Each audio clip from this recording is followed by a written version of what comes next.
Morning to you all.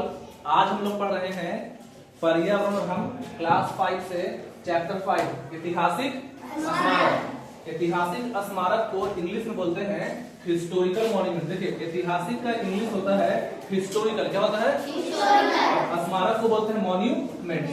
तो यहाँ पास इस चैप्टर में पढ़ना हम लोग को खास करके बिहार के ऐतिहासिक स्मारक के बारे में। हम लोग कौन से राज्य में हैं? इस चैप्टर में पढ़ना है बिहार के ऐतिहासिक स्मारक के बारे में। तो पहले समझ लेते हैं कि ऐतिहासिक स्मारक होता क्या है। पहले क्या समझेंगे कि ऐतिहासिक स्मारक होता क्या है। कोई ऐसी पुरानी इमारत या जगह जो किसी देश के इतिहास का अहम हिस्सा हो। ऐतिहासिक स्मारक वैसे बिल्डिंग्स या वैसी जगह होती है जो हमारे देश के इतिहास का, जो हमारे देश का पास्ट है, उसका एक अहम हिस्सा होता है। यह स्मारक देश के प्राचीन शासकों और उनके राजवंशों की झलक दिखाते हैं। हमारे देश में जो भी राजा हुए उन राजाओं के बारे में, चाहे वो किसी भी डायनेस्टी के हो, मौर्यन हो, गुप्ता हो, मुगल वंश हो, मतलब कहने का है कि ऐतिहासिक स्मारक हमारे पहले जमाने के, पहले के वर्षों के जो राजा महाराजा हैं उनके क्या दिखाते हैं, उनके झलक को दिखाते हैं। आज क्या कोई भी आज जो पहले के राजा हैं अभी जीवित हैं? नहीं। लेकिन उनके बारे में जानते हैं कि ये जो बिल्डिंग है ताजमहल कौन बनवाया? शाहजहां। तो ऐतिहासिक स्मारक जो है वो बताते हैं कि कौन से राजा जो हैं यहाँ पास एग्जिस्ट करते हैं। इन स्मारकों पर कुछ खास जगहों पर खास तरह के चिन्ह और नक्काशी की गई होती है। इन स्मारकों पर खास जगहों पे खास तरह से कुछ न कुछ डिजाइन बनाते हैं। आइए क्लास में कुछ ऐतिहासिक स्मारक का झलक देखते हैं। आइए कुछ ऐतिहासिक स्मारक जो इस चैप्टर में पढ़ने वाले हैं उसके बारे में देखते हैं। ये क्या है बोलिए, क्या है ये? नालंदा विश्वविद्यालय। नालंदा विश्वविद्यालय। ये भी किसका फोटो है? तो हम लोग को यहाँ मेन पढ़ना है चैप्टर में नालंदा विश्वविद्यालय के बारे में। इनको जानते हैं आप लोग? कौन है? एपीजे अब्दुल कलाम भारत के राष्ट्रपति थे, 11वें। अभी राष्ट्रपति कौन है? बोलिए जोर से। ठीक है, लेकिन ये भारत के 11वें राष्ट्रपति थे। इनको जानते हैं? इनके बारे में पढ़ेंगे। ये हैं अमर्त्य सेन, जिनको मिला है अर्थशास्त्र में नोबेल प्राइज। ये कौन है? गौतम बुद्ध। तो इस चैप्टर में गौतम बुद्ध के बारे में भी पढ़ेंगे। ये कौन है जी? महावीर कौन से धर्म के संस्थापक हैं? जैन धर्म के। बहुत अच्छा। ये क्या है? नहीं, वैशाली। कहाँ का? वैशाली का स्तूप है। बुद्ध धर्म से रिलेटेड होता है स्तूप। जैसे हिंदू में मंदिर होता है, मुस्लिम में मस्जिद होता है, तो बुद्ध धर्म में क्या बनता है? स्तूप। तो ये स्तूप कहाँ का है? वैशाली का। वैशाली क्या है बिहार में? जिला। क्या है? जिला। ये क्या है जी? क्या है बोलिए? केसरिया। देखिए केसरिया का स्तूप है, ये मोतिहारी में है। आपके चैप्टर में पढ़ना नहीं पढ़ना है? तो मोतिहारी में केसरिया जो विश्व स्तूप है, ये विश्व का, बिहार का नहीं, भारत का नहीं, पूरे दुनिया का सबसे ऊंचा और सबसे बड़ा बुद्ध स्तूप है, जो कि कहाँ है? मोतिहारी में। कहाँ पढ़ेंगे? चैप्टर 5 में। ये क्या है जी? पटना का।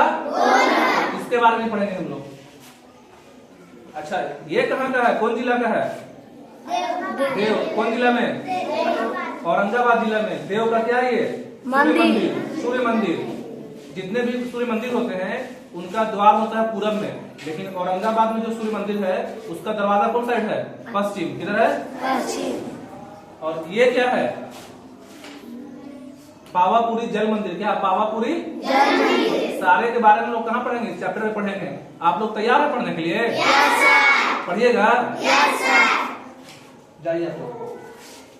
आइए स्टार्ट करते हैं चैप्टर को। छुट्टी के दिन जरताज, सना और जैनब अपने पापा के साथ प्राचीन नालंदा विश्वविद्यालय के खंडहर को देखने के लिए गए। देखिए छुट्टी का दिन था, 3 बच्चे हैं, जरताज, सना और जैनब। तो जरताज, सना और जैनब जो है क्या पापा के साथ क्या देखने के लिए? नालंदा विश्वविद्यालय का खंडहर क्या देखने के लिए गए हैं? कौन कौन गए हैं? जरताज, सना और साथ बोलिए कौन कौन बच्चे गए हैं? जबताज, सना और जैनब जो हैं वो गए हैं क्या देखने के लिए? प्राचीन विश्वविद्यालय नालंदा का खंडर। यही जो है देखिए ये दोनों पिक्चर जो है ये किसका है? नालंदा विश्वविद्यालय। इसके बारे में और जानना है? बोलिए जानना है? ठीक है बताते हैं। विश्वविद्यालय है ना, देखिए ये जो विश्वविद्यालय है इसके बारे में थोड़ा सुन लीजिए कि विश्वविद्यालय की स्थापना प्राचीन विश्वविद्यालय का अनुकरण करने के लिए किया गया था। इसको बनाया गया था कौन शताब्दी में? 5वीं शताब्दी में, और 5वीं से 13वीं शताब्दी के बीच एक अपना फंक्शन कर रहा था। इसको बनवाए कौन है? कुमार गुप्ता। कुमार गुप्ता जो कौन डायनेस्टी के हैं? गुप्ता। कुमार गुप्ता देखिए एक राजा है, ध्यान समझिएगा। नालंदा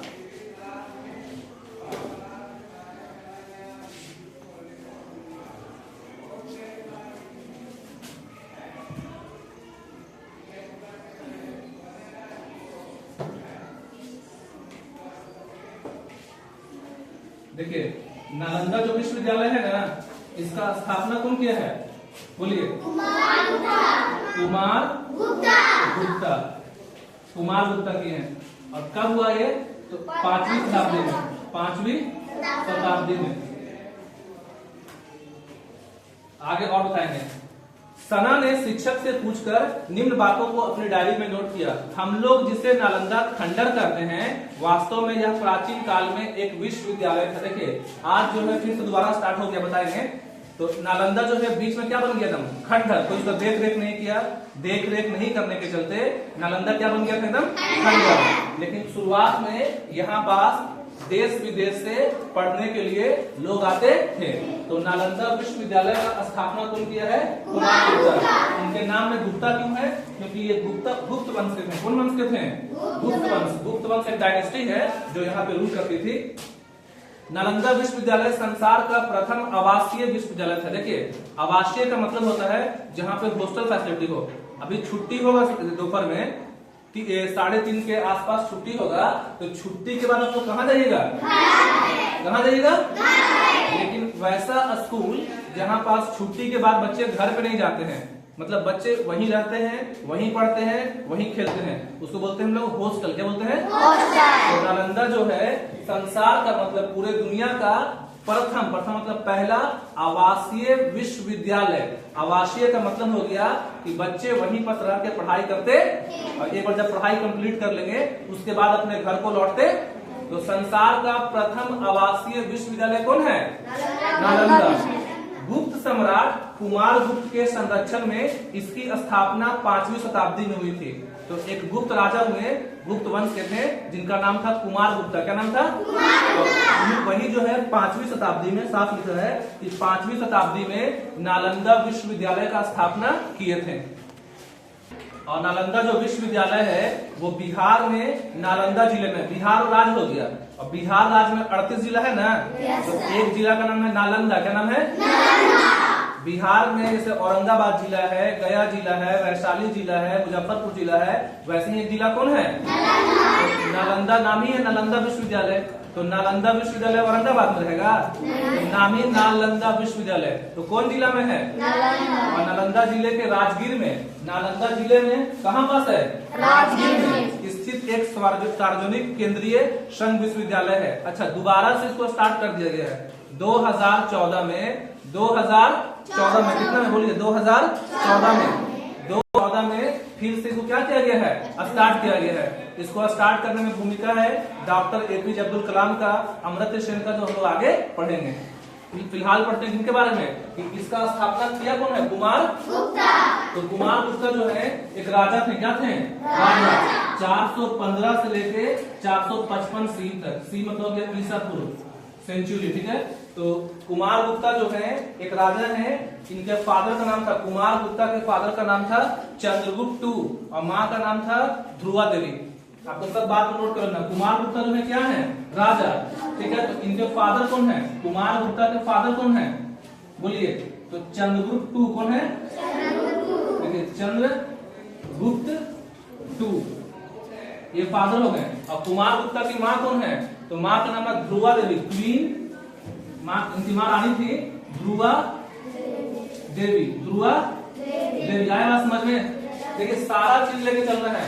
थोड़ा सा ज्यादा पढ़ना आपके लिए कुछ ही है, मुश्किल है? तो नालंदा विश्वविद्यालय का स्थापना किया कौन है? कुमार गुप्ता के पिता कौन है?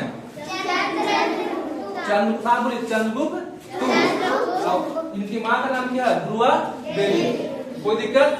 बस आपको इतना जानना है कि नालंदा एक विश्वविद्यालय था और अभी भी है, क्योंकि दोबारा से 2014 से चालू है। कब से दोबारा से बन गया? 2014 से चालू है, ठीक है।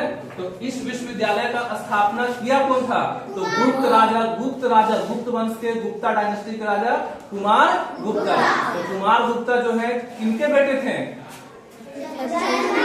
टू के, और इनकी माँ का नाम क्या था? ध्रुवा देवी। कोई दिक्कत? कोई दिक्कत है? आगे जरताज ने भारतीय पुरातत्व सर्वेक्षण की पुस्तक पढ़ी और जाना, इसमें 10,000 से भी अधिक छात्र थे। याद रखिएगा, नालंदा जो विश्वविद्यालय है इसमें कितने छात्र थे जी? 10,000 नहीं, 10,000 से अधिक। याद रखना, 10,000 से भी अधिक छात्र थे। और शिक्षक कितने थे? तो 2,000। दोनों चीज 2,000 क्या थे? टीचर। क्या थे? टीचर। और 10,000 से अधिक क्या है? स्टूडेंट्स। और बात समझ में? नालंदा विश्वविद्यालय में कितने बच्चे पढ़ते थे? 10,000 से अधिक। और कितने शिक्षक थे? इस ज्ञान के केंद्र में विश्व के कोने कोने से विद्वानों तथा छात्रों को आकर्षित किया। नालंदा जो विश्वविद्यालय है, देखिए ये जो विश्वविद्यालय है, ये जो ज्ञान का केंद्र है, कहाँ पे है? तो राजगीर में। कहाँ पे है? ज्ञान के केंद्र में दुनिया के कोने कोने से पढ़ने के लिए लोग आते थे। अभी भी आते हैं, लेकिन पहले इसका और वैल्यू था, पढ़ने के लिए आते थे। तो पढ़ते हैं कौन कौन से देश से आते थे, समझिएगा। यहाँ कोरिया, बोलिए साथ में, कोरिया, जापान, चीन, तिब्बत, इंडोनेशिया, तुर्की। देखिए अभी कुछ देश का नाम लिए, कोरिया, जापान, चीन। याद करना, कोरिया, बोलिए कोरिया, जापान, चीन, तिब्बत, इंडोनेशिया, तुर्की आदि देशों से पढ़ने के लिए लोग पढ़ाने के लिए आते थे। मतलब बाहर से टीचर भी आते थे और बाहर से पढ़ने के लिए बच्चे भी आते थे। जैनब ने सूचना पट्टी पढ़कर नोट किया। अब देखिए जैनब जो है थोड़ा तेज तरह लड़की है, तो कुछ वहां पे नोट की। क्या नोट की? 8वीं से 12वीं शताब्दी के बीच इसका उत्कर्ष काल था। देखिए उत्कर्ष का मतलब क्या होता है? उत्कर्ष। अच्छा, नालंदा विश्वविद्यालय बना कब है? कौन शताब्दी में? 5वीं। लेकिन 8वीं से, देखिए 8वीं से 12वीं शताब्दी के बीच इसका उत्कर्ष काल था। उत्कर्ष मतलब अच्छा था, यहाँ पर काफी प्रोग्रेस था, काफी अच्छा हो रहा था। चीनी यात्री वेन शुआंग यहाँ आकर पढ़े तथा पढ़ाए। एक चीन से आए थे यात्री जिनका नाम था वेन शुआंग।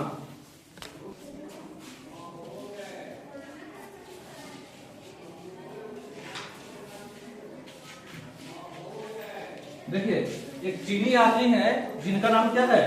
शुआन शुआन। इसको क्या पढ़ेंगे? शुआन शुआन। पढ़िए शुआन शुआन। वैसे पढ़ना है इस तरह से, शुआन शुआन। लिखते कुछ और चाइनीज में, उसको पढ़ने में दिक्कत होगा, इसे पढ़ो शुआन शुआन।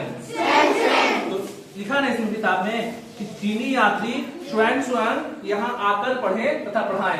एक चीनी यात्री है, चीनी यात्री मतलब कहाँ के थे वो? चीन के। यहाँ पास आए, पढ़े और क्या किए? पढ़ाए।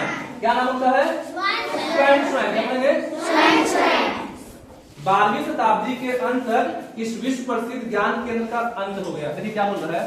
बना कब है? नालंदा जो विश्वविद्यालय है कब बना था? 5वीं शताब्दी में। 5वीं, चलिए देखो 5वीं शताब्दी, ठीक है, में बना। और क्या लिखना है कि 12वीं शताब्दी के अंत तक, जब देखिए 12वीं शताब्दी था तो 12वीं शताब्दी के अंत तक इस ज्ञान केंद्र का खत्म हो गया था। लेकिन दोबारा से फिर कब शुरू किया गया? 2014 में। आगे लिखा है, अच्छा इनके बारे में जानना है और शुआन शुआन के बारे में। देखिए शुआन शुआन जो है ये आए थे भारत में 629 से 645 सी के बीच रहे। देखिए शुआन शुआन जो है 629 से लेके 645 सी 645 है, ठीक है, तब कहाँ रहे थे? इंडिया में। कहाँ रहे थे? इंडिया में। ये चाइनीज बुद्धिस्ट है, मतलब चाइना के भिक्षु हैं। भिक्षु बोलते हैं जो बौद्ध धर्म में जो मतलब सूफी संत बन जाते हैं, ठीक है ना। वह हर्षवर्धन के शासन काल में भारत आए थे। याद रखिएगा, ये जो आपके स्वयं है, जब भारत आए थे तो किसके पास थे? हर्षवर्धन किसके पास थे? इनके बारे में। और आप जानिएगा क्लास 6 में जानिएगा। आप लोग कौन क्लास में है? 5 में। तो स्वयं जो है कौन से राजा के पास थे? कौन से राजा के पास? हर्षवर्धन। किसके पास? देखिए राजा का नाम है हर्षवर्धन। क्या नाम है? हर्षवर्धन। तो स्वयं किनके दरबार में थे? हर्षवर्धन के। 15 साल तक वो रहे थे यहाँ पास भारत में। स्वयं भारत में कितना साल तक रहे? अपने किताब लिखे हैं, किताब का नाम है CUT। क्या लिखिएगा? CUT। स्वयं किताब लिखे हैं, उस किताब का नाम है CUT। तो CUT किताब में भारत में जो यात्रा किए थे, यहाँ जो अनुभव है वो बताए थे। वो कोई दिक्कत यहाँ पास? गाइड ने बताया इस विश्वविद्यालय का भवन प्राचीन काल का बेहतरीन नमूना है। गाइड बताते हैं कि देखिए ये जो विश्वविद्यालय है, इसका जो भवन है वो प्राचीन काल का बेहतरीन नमूना है। मतलब प्राचीन मतलब पहले जमाने में जो बिल्डिंग बनाए थे उसका बेमिसाल बेखूबसूरत नमूना, बेजोड़ नमूना है। चारों तरफ से ऊंची ऊंची दीवारों से घिरा था। ये जो नालंदा विश्वविद्यालय है चारों तरफ से किससे घिरा था? ऊंची ऊंची दीवारों से। इसका मुख्य द्वार शानदार था। मुख्य द्वार का मतलब होता है मेन गेट, जो मेन एंट्रेंस गेट होता है। कोई भी जब बड़ा बिल्डिंग होता है, कोई भी जो बड़ा मॉन्यूमेंट होता है, उसमें बहुत सारे गेट होते हैं, 5, 6, 10। तो इसका जो मुख्य द्वार है वो काफी क्या था? शानदार था। इसमें 8 अलग अलग प्रांगण थे। याद रखिएगा, नालंदा विश्वविद्यालय में कितने प्रांगण थे? 8 अलग अलग प्रांगण थे तथा 10 मंदिर थे। ये बात आपको याद रखना है। नालंदा विश्वविद्यालय में कितने प्रांगण थे? बोलिए कितना? देखिए प्रांगण, तो प्रांगण कितना है? बोलिए 8 अलग अलग प्रांगण थे। तो मंदिर कितने थे? 10 मंदिर थे। याद रहेगा, नालंदा विश्वविद्यालय में कितने प्रांगण थे? कितने मंदिर थे? इनमें अनेक ध्यान केंद्र थे। ध्यान केंद्र का मतलब जहां बैठ के ध्यान लगाते हैं, पूजा पाठ करते हैं, जहां पे अपने मन को भगवान से जोड़ने की कोशिश करते हैं। तो वहां पे बहुत सारे ध्यान केंद्र थे। पुस्तकालय क्षेत्र धर्मगंज कहलाता था। देखिए नालंदा जो विश्वविद्यालय है ना, तो यहाँ पास लिखा है पुस्तकालय क्षेत्र को बोलते हैं क्या हम लोग? धर्मगंज। पुस्तकालय बोलते हैं लाइब्रेरी को, जहाँ किताबें होती हैं। तो नालंदा में जो पुस्तकालय का क्षेत्र है जहाँ पे किताबें रखते थे, उसका नाम क्या था? धर्मगंज। जो 9 मंजिली इमारत में स्थित है। 9 मंजिल मतलब 9th फ्लोर जो है। देखिए तो ये जो धर्मगंज है कितना मंजिल पे था? 9 मंजिल। ये मंजिल पे 9 मंजिल वाले इमारत में स्थित था। और यहाँ पे 3 पुस्तकालय थे। कितना था? 3। कितना था? 3। नाम था रत्न दधी। बोलिए रत्न दधी, रत्न रंजक, रत्न सागर। रत्न लगा हुआ है, रत्न दधी, रंजक और सागर। कहने का मतलब है नालंदा विश्वविद्यालय में पुस्तकालय का नाम क्या था? धर्मगंज। पुस्तकालय क्षेत्र का नाम क्या था? धर्मगंज। के मंजिल इमारत में था? 9 मंजिल में। और 3 पुस्तकालय का नाम क्या था? रत्न दधी, रत्न रंजक, रत्न सागर। साथ बोलिए रत्न दधी, रत्न रंजक, रत्न सागर। कोई दिक्कत? आगे जरताज सना और जैनब के पापा ने भी विश्वविद्यालय के बारे में चर्चा की। इसके प्रवेश द्वार पे 4 द्वार पंडित होते थे। 4 मतलब 4 द्वार मतलब दरवाजे पे, अब पंडित मतलब जो होते हैं ज्ञान के सागर से भरे हुए। तो अगर आपको वहां पे एडमिशन लेना है, जैसे स्कूल में एडमिशन लेने के लिए टेस्ट होता ना जी, कोई भी स्कूल में जाओगे सरकारी में या प्राइवेट में, तो बच्चा कौन से क्लास के लायक है उससे पहले तो क्या लेते हैं? टेस्ट लेते हैं। तो अगर आपको नालंदा विश्वविद्यालय में पढ़ाई करना होता था, तो नालंदा विश्वविद्यालय में पढ़ाई करने के लिए आपको पहले पंडित जी के सवाल का जवाब देना था। तो नालंदा विश्वविद्यालय के द्वार पे कितने पंडित थे? 4। कितने थे?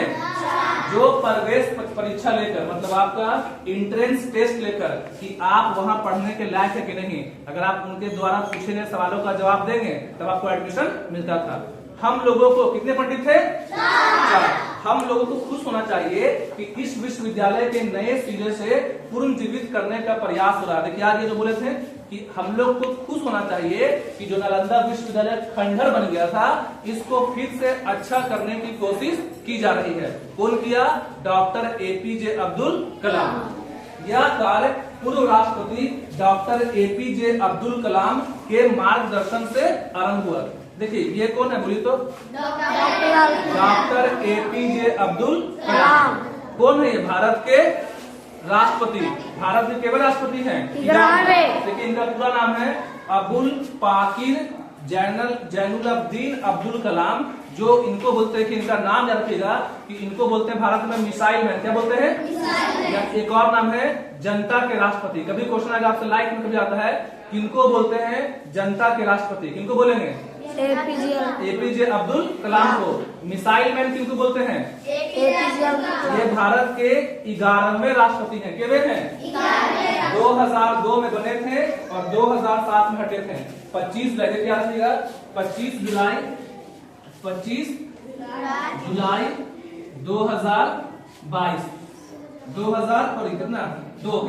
2002 से कितना 25 जुलाई 2007 तक भारत में राष्ट्रपति जो बनते हैं कितने साल के लिए बनते हैं? 5 साल। ये केवे नंबर पे थे? 11वें। भारत के 11वें राष्ट्रपति कौन है? Doctor APJ Abdul Kalam. ये राष्ट्रपति के साथ साथ साइंटिस्ट भी थे, वैज्ञानिक भी थे। हर बात समझ में। इनका मृत्यु हो गया था 27 जुलाई 2015 को, 83 साल की उम्र में। देखिए 27 जुलाई को, 25 जुलाई को तो बने हैं और 27 जुलाई को 2015 में इनका क्या हो गया था? मृत्यु। कहाँ हुआ था? तो मेघालय में, शिलोंग में, ठीक है। और जन्म हुआ था 15 अक्टूबर 1931 को। फिलहाल जानो कि जो नालंदा विश्वविद्यालय है, इसको दोबारा से बनवाने का कोशिश कौन किया? तो राष्ट्रपति। पूर्व मतलब पहले। तो पहले केवे नंबर पे थे? 11 में। कितने नंबर पे? अब्दुल कलाम के मार्गदर्शन से आरंभ हुआ तथा नोबेल पुरस्कार से सम्मानित भारत रत्न डॉक्टर अमर्त्य सेन। देखिए ये जो है डॉक्टर अमर्त्य सेन है। कौन है? डॉक्टर। आइए इनके बारे में और जानते हैं। तो नालंदा विश्वविद्यालय को दोबारा जो बनाया गया है, किनके प्रयास से बना? 2 लोग के प्रयास से। कौन कौन? एपीजे अब्दुल कलाम और अमर्त्य सेन। तो एपीजे अब्दुल कलाम क्या भारत के थे? राष्ट्रपति। इनका निक नेम है मिसाइल मैन भी, जनता के राष्ट्रपति भी। और ये है कौन? अमर्त्य सेन। क्या पढ़ेंगे? अमर्त्य सेन, जिनका जन्म हुआ है 3 नवंबर 1933 को। 3 नवंबर 1933। और अर्थशास्त्र में, इकोनॉमिक्स में इनको मिला नोबेल पुरस्कार 1998 में। याद रखना इंपॉर्टेंट है। 1998 में इनको क्या दिया गया? नोबेल पुरस्कार। क्या में? अर्थशास्त्र में। और भारत रत्न दिया गया है 1999 में। हर बात समझ में कि नहीं आया? तो ये कौन है बोलिए, पहचानिए कौन है? कौन है ये? अमर्त्य सेन। क्या पढ़ेंगे? अमर्त्य सेन।